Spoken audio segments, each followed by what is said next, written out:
Express. Nefis Yemek Tarifleri mutfağına hoş geldiniz. Bugün yumuşacık, içi dolgulu, nefis tatlı çörekler hazırlıyoruz. İç malzemesi olarak dilediğinizi kullanabileceğiniz çok lezzetli bir çörek tarifi. İsterseniz kahvaltılarda, isterseniz çay saatlerinde keyifle tüketebilirsiniz. Dilerseniz hemen tarifimize başlayalım. Öncelikle hamuru için 1 su bardağı ılık süt, 1 paket instant maya ve 4 yemek kaşığı toz şekeri güzelce karıştıralım. Eğer instant maya yerine kuru maya kullanacaksanız mayayı çözdürüp 5-10 dakika beklettikten sonra hamur yapımına devam edebilirsiniz. Üzerine yarım su bardağı sıvı yağ, 1 adet yumurtanın akı, 1 paket kabartma tozu, 1 fiske tuz ve yaklaşık 3,5-4 su bardağı unu yavaş yavaş ekleyelim. Hamur koyulaşıp yoğurabileceğimiz bir kıvam alıncaya kadar karıştıralım.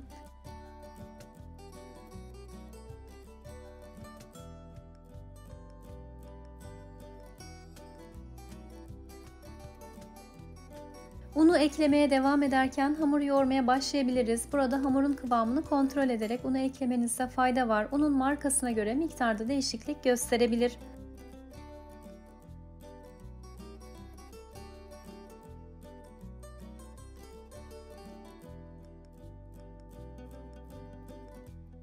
Güzelce toparlanan hamurumuz hazır. Hamuru şekillendirirken kurumaması için üzerini bir streç filmle kapatalım. Hamurdan ceviz büyüklüğünde parçalar kopararak beze haline getirelim.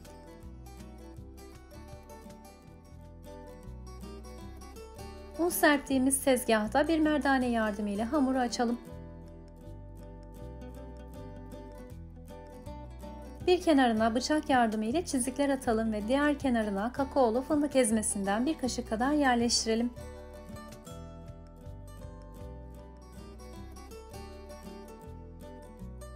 Hamurun kenarından tutup rulo şeklinde saralım. Ardından ay şekline getirelim. Kalan hamurumuzdan da yine ceviz büyüklüğünde parçalar alarak açmaya devam edelim. Ben çöreklerden bazılarını fıstık ezmeli, bazılarını kayısı marmelatı ile hazırladım. Siz de sevdiğiniz iç dolgularını kullanabilirsiniz. Fındık ezmesi, çilek reçeli koyabilirsiniz veya içine hiçbir şey koymadan sade olarak da şekillendirebilirsiniz. Hazırladığımız çörekleri tepsiye sıralayalım. Bu ölçülerle hazırladığımda bu hamurdan toplam 11 adet çörek çıkarmış oluyorum. Dilerseniz çörekleri daha büyük boyutlarda da hazırlayabilirsiniz. Boyutuna göre sayı da değişecektir. Tatlı çöreklerimizi fırına vermeden önce 20 dakika kadar tepsi mayası için bekletelim. Mayalanan çöreklerin üzerine bir fırça yardımıyla yumurta sarısı sürelim.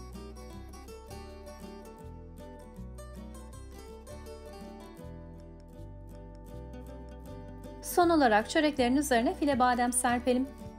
Dilerseniz fındık veya fıstık da serpebilirsiniz. Önceden ısıttığımız 200 derece fırında alt üst fansız ayarda 15 dakika pişmeye bırakalım. Puf puf kabaran tatlı çöreklerimiz hazır. İlk sıcaklığı çıktıktan sonra üzerine pudra şekeri serperek servis edebilirsiniz. Çocukların da bayılarak yiyeceği kahvaltılara, çay saatlerine güzel bir alternatif olacak bu tarifi mutlaka denemenizi tavsiye ederim.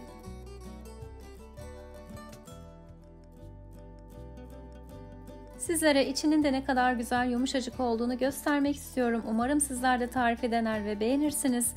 Fotoğraflarınızı Instagram'da Nefis Yemek Tarifleri sayfasını etiketleyerek paylaşmayı unutmayın.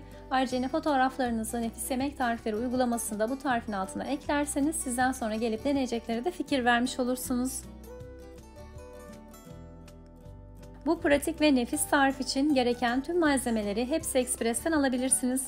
Açıklama kısmına linkini bırakıyorum. Deneyecek herkese şimdiden afiyet olsun.